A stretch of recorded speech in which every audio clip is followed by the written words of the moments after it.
तो एक क्लास का एवरेज मार्क्स ज्यादा था, फिर भी उस क्लास का रिजल्ट खराब निकला। लेकिन कैसे?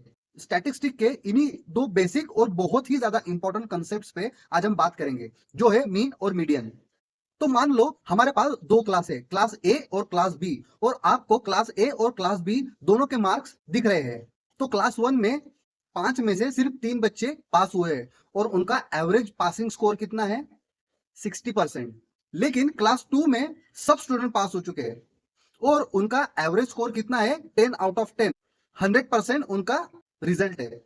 ये तो होगा पासिंग परसेंटेज, क्लास वन का पासिंग परसेंटेज और क्लास टू का पासिंग परसेंटेज। अब इसका एवरेज निकालते हैं, जिसको हम मीन भी बोलते हैं। क्लास वन का एवरेज कितना आ रहा है? 64.4%। तो ये डेफिनेटली ये एवरेज अच्छा है।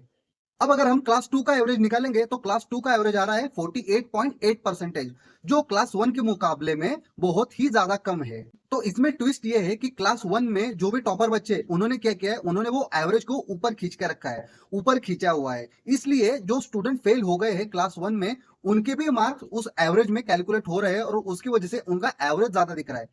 जबकि क्लास टू में 100% रिजल्ट है, सब सब स्टूडेंट्स पास हो चुके हैं और फिर भी उनका एवरेज कम है, क्योंकि क्लास टू का एवरेज कम है और रिजल्ट 100% है। इसका ये मतलब ये है कि क्लास टू में हर स्टूडेंट का परफॉर्मेंस एक स्टेबल है और वो हर स्टूडेंट पास है।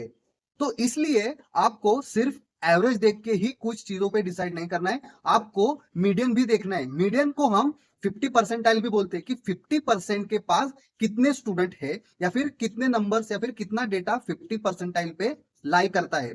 क्योंकि एवरेज को अगर हमारे डेटा में एक्सट्रीम नंबर है तो एक्सट्रीम नंबर की वजह से हमारा एवरेज चेंज हो सकता है, लेकिन एक्सट्रीम नंबर्स की वजह से या फिर एक्सट्रीम ऑब्जर्वेशंस की वजह से हमारा मीडियन कभी नहीं चेंज होता।